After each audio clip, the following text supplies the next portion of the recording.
आगामी लोकसभा को मद्देनजर रखते हुए तमाम विभागों के कर्मचारी अपनी मांगों को सरकार के सामने रखने का प्रयास कर रहे हैं और अपनी आवाज को सरकार के सामने रख रहे हैं। ये कर्मचारी अपने हक और अधिकार की लड़ाई लड़ रहे हैं। इसी कड़ी में उत्तर प्रदेश राज्य ग्रामीण आजीविका मिशन समस्त जनपद के कर्मचारी भी इसमें शामिल, जो अपनी मांगों के लिए निरंतर प्रयास कर रहे हैं। और इनका कहना है कि दीनदयाल अंत्योदय योजना राष्ट्रीय ग्रामीण आजीविका मिशन सभी राज्यों में संचालित है, जिसमें असम, मध्य प्रदेश, बिहार, राजस्थान, झारखंड आदि राज्यों में HR पॉलिसी लागू है और अन्य राज्यों में ज्यादा लाभ दिए जा रहे हैं। इनका कहना है कि पिछले 10 वर्षों में इनका कोई इंक्रीमेंट नहीं हुआ, जिससे कर्मचारी काफी रोष में हैं और विरोध कर रहे हैं। आपको बता दें, इससे पहले भी ये कर्मचारी जिले के 75 जिलों से आकर लखनऊ के इको गार्डन में अपनी मांगों के लिए आवाज उठा चुके हैं, लेकिन इनकी कोई सुनवाई नहीं हुई। और मैं आपको बताना चाह रहा हूँ, इतने जो भाई बहन इकट्ठा हुए हैं और हम लोग नारी सशक्ति पर काम कर रहे हैं और उसकी मिसाल देखने को मिलती है। जहाँ भी देखा जाता है हम लोगों को लगा दिया जाता है, वहाँ पर भीड़ इकट्ठा करना है, लेकिन उन अधिकारों की बात नारियों को तो सशक्त कर रहे हैं, लेकिन हम लोग ही वंचित हैं।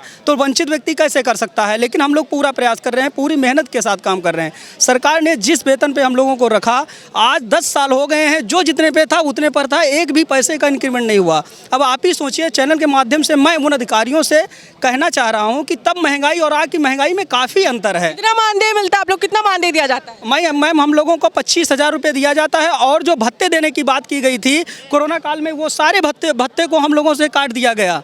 मात्र 25,000 रुपये पे हम लोग काम कर रहे हैं। मैम हमारी सबसे प्रमुख मांग ये है, जिस वेतन पे हमको रखा गया, जिस HR पॉलिसी के तहत हम लोगों को रखा गया, वो हमको दिया जाए। ये भाई लोग बैठे हैं, कोई BTech MTech किया हुआ है, बड़ी बड़ी कंपनियों को, टाटा और बड़ी बड़ी कंपनियों को छोड़ करके यहाँ नौकरी करने आए हैं।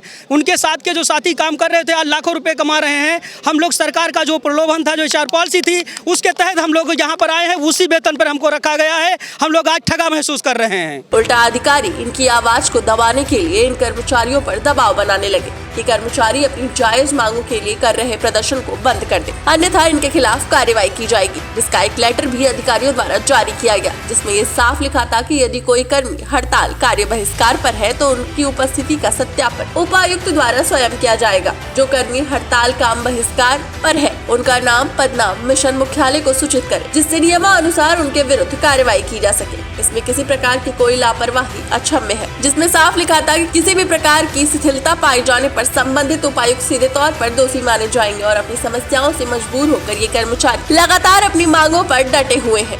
और अच्छे से सब चल भी रहा, लेकिन जो विज्ञापन दिखा के हम लोगों की भर्ती हुई थी, हम लोग कहीं ना कहीं पहले से इंगेज थे, वहाँ हम लोग रिज़ाइन करके उन विज्ञापन को देख के आए हैं। लेकिन वो जो HR पॉलिसी जो हम लोग की ज्वाइनिंग के समय हम लोग को दिखाई गई थी, वो आज तक इम्प्लीमेंट नहीं हुई। यही हम लोग को रोष है और इसके लिए कई बार धरने हुए हैं, पूर्व में भी कई बार हुए हैं और हर बार आश्वासन दिया गया कि नहीं, आप लोग पूर्व की तरह काम करिए, हम हर चीज़ आपकी दे रहे हैं। तो हर चीज़ उनकी प्रक्रिया में है। पिछली बार 1.5-2 महीने हम लोग हड़ताल में रहे, तो ये था कि नहीं, बस होने वाला है, फाइल चल रही है।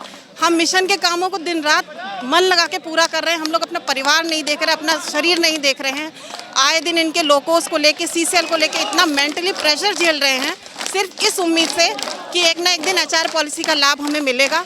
हम महिला हैं, महिलाओं के लिए काम कर रहे हैं, तो हमारा भी कुछ ना कुछ हित होगा, है ना। इतनी महंगाई में हम लोग उतनी सैलरी जो हम लोग को 10 साल से मिल रही है, उतने में ही हम लोग गुजारा कर रहे हैं। तो कहीं ना कहीं जब इतनी महंगाई है तो हमारा हित भी होता है कि हमें भी उसका लाभ मिले।